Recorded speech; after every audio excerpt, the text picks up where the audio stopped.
السلام علیکم دوستوں، نئی قسط پیش خدمت ہے۔ انا نے ویس نوٹ پلے کیا تو ویر کی بھاری آواز پر اس کا دل اچانک دھڑک اٹھا۔ اس نے پریشان ہو کر اپنے آپ کو ڈپٹا، مجھے مردوں کی بھاری آواز پسند ہے، بس اس لیے ایسا ہوا، اور تو کوئی بات نہیں۔ اپنے آپ کو تسلی دے کر اس نے عبایا پہنا اور کمر پر لٹکتے بیلٹ کو ڈھیلا کر کے باندھ دیا۔ سیاہ حجاب کو اٹھ کر اس نے چہرے کو نقاب سے ڈھکا۔ سیاہ نقاب میں اس کی بوری گہری آنکھیں دیکھنے سے تعلق رکھتی تھیں۔ پاؤں میں سیاہ جوگر پہن کر اس نے پرس کاندھے پر ڈالا اور کمرے سے باہر نکل گئی۔ مما، میں اپنے دوست کے گھر جا رہی ہوں، تھوڑی دیر تک آ جاؤں گی۔ اچھا، جلدی آ جانا اور دھیان سے جانا۔ حنا کی تاکید پر وہ سر ہلا کر گھر کی دہلیز عبور کر گئی۔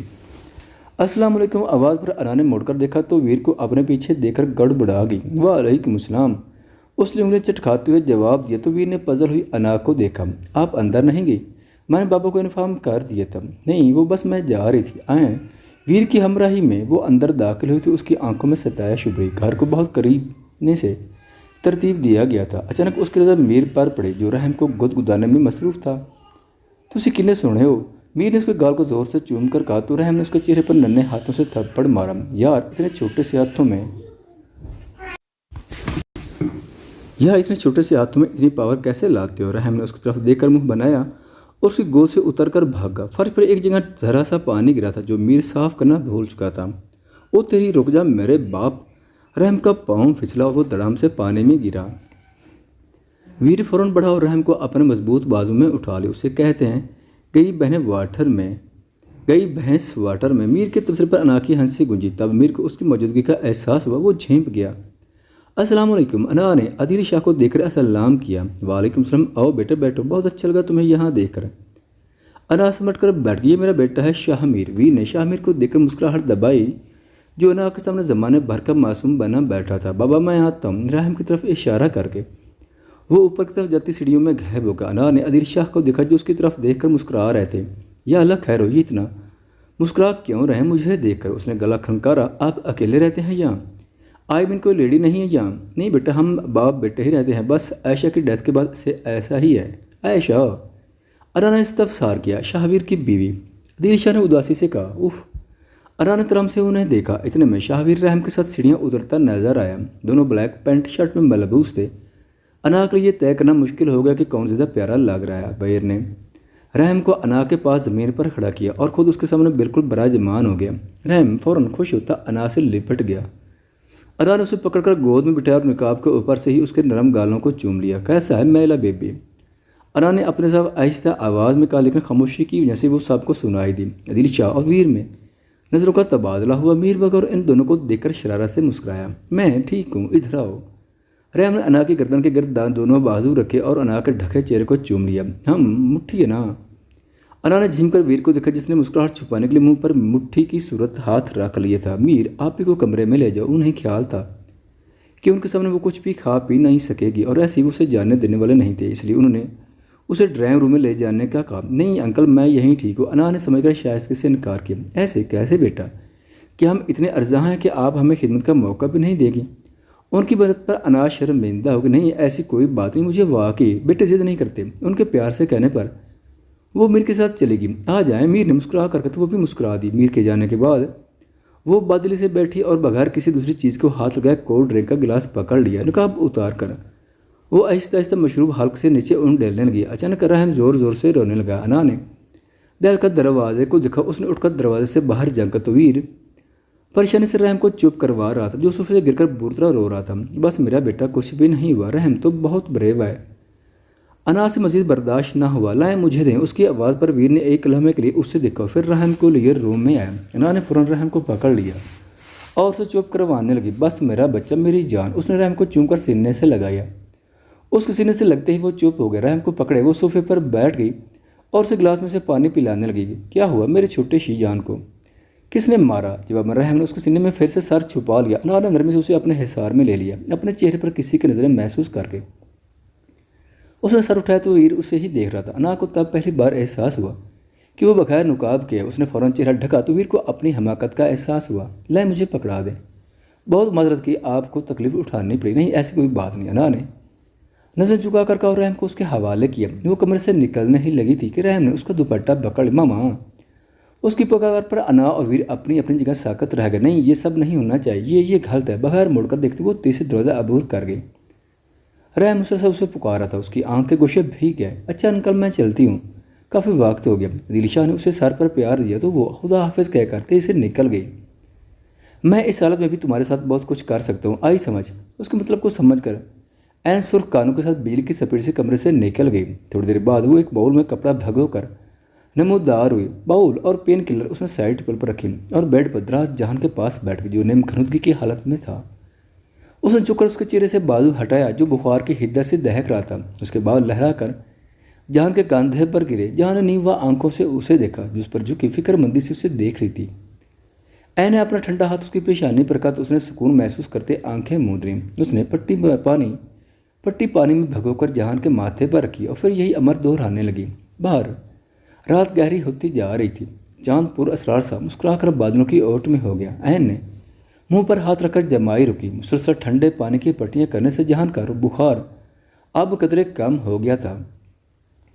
اس نے اس کے بکھرے بال سنوارے تو جہان نیند میں کس مسایا۔ عین پیچھے ہونے لگی کہ جہان نے بھلکی سی آنکھیں کھول کر اسے جھٹکے سے اپنے اوپر گرایا اور اپنے مضبوط بازو میں قید کر کروٹ کے بال لیٹ گئے۔ عین کا اوپر کا سانس اوپر اور نیچے کا نیچے رہ گیا۔ شرم و حیا سے اس کا چہرہ کان کے لاؤ تک سرخ پڑ گیا۔ میں نے کہا تھا نا جاؤ یہاں سے، لیکن تم نہیں گئی۔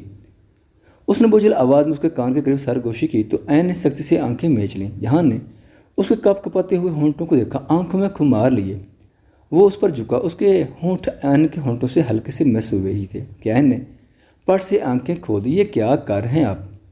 اس نے اسے پیچھے کی ہٹایا اور دھڑکتے دل سے بمشکل کپ کپاتی آواز میں کہا۔ جہان کے حواس آہستہ بحال ہوئے تو اسے اپنی حرکت کا ادراک ہوا۔ اس نے سختی سے ہونٹ پنچے اور غصے سے عین کو دیکھا۔ عین نے حیرانی سے اسے دیکھا، یہ آپ مجھے کیوں اب گھور رہے ہیں؟ یہ تو وہی بات ہوئی کہ ایک تو چوری اوپر سے سینہ زوری، آپ خود وہ، کیا میں وہ؟ ہاں۔ جہان نے غصے سے اسے بازو سے گھسیٹ کر اپنے سامنے کیا۔ آپ ایسا کریں، میرا بازو توڑ کر نہ اپنے پاس رکھ لیں، یہ لیں رکھ لیں۔ ویسے بھی جتنی دفعہ آپ مجھے ایسے کھینچ چکے ہیں، اگلی دفعہ بازو آپ کے ہاتھ میں ہی آ جانا ہے۔ عین نے غصے سے نتنے پھلا کر کہا تو جان کا غصہ کہیں غائب ہو گیا۔ اس نے اس کے خوبصورت نقوش سے نظریں چرائیں اور بغیر کچھ کہے اس کی طرف سے رخ پھیر کر لیٹ گئے۔ عین نے ہنکارا بھرا اور بیڈ کی دوسری سائڈ لیٹ گئی۔ اس نے دوپٹہ گلے سے نکال کر تکیے کے ساتھ رکھا اور بلینکٹ کھینچ کر اپنے اوپر لے لیا۔ جہان نے فوراً گردن موڑ کر اسے دیکھا جو مزے سے اس کے بستر پر اس کا بلینکٹ کھینچ کر سونے کی تیاری کر رہی تھی۔ تم اٹھو یہاں سے، چلو اترو۔ لیکن عین ڈیٹ بنی لیٹی رہی، تمہیں سنائی نہیں دے رہا؟ جہان نے دانت پیس کر اسے دیکھا اور بلینکٹ اس کے اوپر سے کھینچ لیا۔ عین غصے اور شرمندگی کے ملے جلے تاثرات سے اپنی قمیض ٹھیک کر کے اٹھی۔ آپ کو شرم نہیں آتی ایک معصوم نوجوان حسین لڑکی پر سے ایسے بلینکٹ کھینچتے؟ اس نے دانت کچکچا کر کہا۔ بس اسے کچا چبانے کی کسر باقی رہ گئی تھی۔ تو تم سے کس نے کہا کہ یہاں سو؟ چلو اترو یہاں سے۔ جہان کی تیوری چڑھی۔ کیوں جاؤں میں؟ ایک تو اتنی دیر تک آپ کے لیے جاگتی رہی میں، اور ویسے بھی اس کمرے پر آپ کا جتنا حق ہے اتنا ہی میرا بھی ہے، کیونکہ بیوی ہوں میں آپ کی، آئی سمجھ؟ وہ اس کو بالکل سامنے ایک ہاتھ کمر پر ٹکا کر دوسرا ہاتھ نچا نچا کر بولتی اسے حقیقی معنوں میں اپنی بیوی ہی لگی۔ اچھا تو سو پھر یہاں ہی تم؟ جہان نے اسے کھا جامی نظروں سے دیکھا اور تکیہ دبوئی کر صوفے کی طرف بڑھا۔ عین نے منہ پر ہاتھ رکھ کر ہنسی روکی۔ موشی تو سویا نہیں گیا صوفے پر، تو یہ اتنا بڑا جن کہاں سے پورا آئے گا؟ اپنی زبان کے جوہر دکھا کر وہ کمبل میں دبا گئی۔ اس نے بتی سے نکال کر ہاتھ کی انگلی سامنے کی، 1 2 3 اور یہ بیڈ پر تکیہ پٹکنے کی آواز آئی۔ جہان بیڈ پر پھیل کر لیٹ گیا اور کمبل کھینچ کر اپنی طرف کیا۔ عین نے زور سے کمبل پکڑ لیا اور اپنے نیچے کر لی۔ جہان کا ضبط اب کی بار جواب دے گیا۔ اس نے عین کو اپنی طرف کھینچا جس سے وہ کمبل سمیت اس کے سینے سے آ لگی۔ اس نے اس کی ٹانگوں پر اپنی ٹانگیں رکھ لیں اور اسے اپنے حصار میں لے کر آنکھیں موند گیا۔ عین بے حد کس مسا، لیکن جب آزاد ہونے کی کوئی امید نظر نہیں آئی تو اس کے کندھے پر زور سے دانت گڑے اور پٹ سے آنکھیں بند کر گئی۔ سس جہان نے خونخوار نظر سے جنگلی بلی کو دیکھا اور بدلے کے طور پر اپنا حصار اس کے گرد تنگ کر دیا۔ اس طرح نوک جھونک میں جانے کب دونوں نیند کی وادی میں اتر گئے۔ اپنے بیحال دل کو سنبھالتی وہ سڑک پر آئی اور ہاتھ دکھا کر رکشہ رکا۔ کہاں جانا ہے بیبی؟ انا جواب دیے بغیر رکشے میں بیٹھ گئی۔ پئی چلو میں بتا دوں گی کہاں اترنا ہے۔ رکشے والے اس کی بھرائی آواز سن کر سامنے نصب شیشے سے ایک نظر اسے دیکھا اور اپنے کندھے پر کپڑا رکھ کر رکشہ چلا دیا۔ انا گود میں سر رکھ کر ففا فکھک کر روک دی۔ پتہ نہیں کون کون سے ہم یاد آنے لگے تھے۔ وہ مجھے ماما کیسے کہہ سکتا ہے؟ ایسا نہیں ہو سکتا، لیکن اللہ تعالیٰ میرا دل کیوں اس کی طرف ہمکتا ہے؟ کیوں مجھے رحم سے محبت ہو گئی ہے؟ کیوں مجھے وہ اپنا لگتا ہے؟ اللہ یہ مجھے کیا ہو رہا ہے؟ گود سے سر اٹھا کر اس نے آنسو پوچھ کر باہر دیکھا۔ بھائی بس یہیں روک دیں۔ رکشے والے کو پیسے پکڑا کر وہ نیچے اتری، بغیر ارد گرد کا ہوش کیے سیدھے میں چلنے لگی۔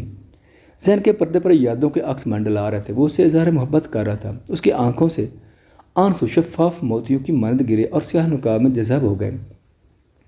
سب کے ہوتے ہوئے ایک روز وہ تنہا ہوگا، پھر وہ ڈھونڈے گا ہمیں اور نہیں پائے گا۔ وہ مقام داتا دربار لاہور، وہ سسکتی ہوئی چلتی جا رہی تھی۔ پھر داتا سرکار کے دربار کے باہر وہ روک گئی، چند قدم بڑھا کر وہ روک گئی۔ اس نے اپنے پاؤں جوتوں سے آزاد کر دی، ننگے پاؤں وہ چوکھڑ پھلانگ گئی۔ اس نے مزار پر فاتحہ پڑھی اور وہاں سے پیچھے سیان کی طرف چلی گئی، جہاں قوال بیٹھے تبلے کی تھا پر قوالی بول رہے تھے۔ عجب سمام بنتا تھا، پیر دھرنے کی جگہ نہ تھی۔ جو ہی تبلے پر زور کی تھاپ پڑی، لوگوں اونچی آواز میں قوالی کی بول بولتے ان کا ساتھ دینے لگے۔ لاجپال لاجپال لاجپال نبی مرے، لاجپال نبی مرے۔ انا وہیں ایک کونے میں گھٹنوں پر سر رکھ کر بیٹھ گئی، اس کی سسکیاں لوگوں کے شور میں داب سی گئی۔ لاجپال نبی مرے، درد دی دوا دے دینا۔ وہ بلک بلک کر رونے لگی۔ وہ آج اتنا چیخ چیخ کر رونا چاہتی تھی کہ اس کے اندر پلتے غم اور تکلیفیں ان آنسوں میں بہہ جائیں۔ ادھر دنیا ہے اور دنیا کے دھندے، ادھر میرا خدا ہے اور میں ہوں۔ جب صبح اس کی آنکھ کھلی تو عین کو اپنے حصار میں پایا۔ اس نے جھٹکے سے اسے اپنے آپ سے دور کیا۔ گزری رات کے تمام مناظر اس کی آنکھوں کے سامنے چلنے لگے۔ جھٹکے سے عین کی آنکھ کھل گئی۔ وہ کسل مندی سے اٹھ بیٹھی اور نہ سمجھے سے اسے دیکھنے لگی، جو سرخ آنکھوں سے اسے گھور رہا تھا۔ کیا ہوا؟ یہ تو تم مجھے بتاؤ کہ کیا ہوا ہے، کیا کر رہی ہو تم میرے اتنے قریب؟ وہ اس کے منہ پر داڑا۔ عین نے خوف سے آنکھیں میچ لیں۔ آپ نے خود مجھے یہاں سلایا، میں تو دور ہی لیٹی تھی۔ بکواس بند کرو اپنی، دفعہ ہو جاؤ میری نظروں کے سامنے سے۔ جب سے میری زندگی میں آئی ہو میرا سکون برباد کر دیا۔ کاش اس رات میں نے تم پر ترس نہ کھایا ہوتا۔ عین کا دل کرچی کرچی ہو گیا۔ اس نے آنسوں سے بھری آنکھوں سے اسے دیکھا۔ اتنی نفرت کیوں کرتی ہو مجھ سے؟ اگر آپ چاہیں تو سب ٹھیک ہو سکتا ہے، میں اتنی بری تو نہیں ہوں۔ وہ سسکنے لگی۔ سوچنا بھی مت ایسا، میں تم سے کوئی تعلق نہیں قائم کروں کیونکہ میں کسی اور سے محبت کرتا ہوں۔ یہ بات اپنے ذہن میں بٹھا لو۔ زندگی عذاب بنا دی ہے، چلی کیوں نہیں جاتی میری زندگی سے تم؟ اس کے دھواں دھواں چہرے پر نظر ڈال کر وہ غصے سے باہر نکل گیا۔ عین کا اٹھا ہاتھ نیچے گر گیا۔ اس کی آنکھوں سے آنسو قطرہ قطرہ بہنے لگے۔ اس نے کچھ کہنے کے لیے واہ کیے لب بند کر لی۔ اس نے سر کو نفی میں ہلایا۔ اس کے دماغ میں جان کا کہا جملہ بار بار گونج رہا تھا، تم چلی کیوں نہیں جاتی، تم چلی کیوں نہیں جاتی؟ دوپٹہ گلے میں ڈا کر اس نے جوتا پہنا اور بغیر کچھ سوچے گھر کی دہلیز عبور کر گئی۔ اب نہیں، اب آپ کی تکلیف کی وجہ سے نہیں بنوں گی۔ اللہ کرے مر جاؤں میں، کیوں زندہ ہوں اللہ میں۔ بلک بلک کر روتی وہ بغیر سمت کا تعین کی چلتی جا رہی تھی۔ راہ چلتے لوگ مڑ مڑ کر اسے دیکھنے لگے، لیکن وہ سب سے بے نیاز چلتی جا رہی تھی۔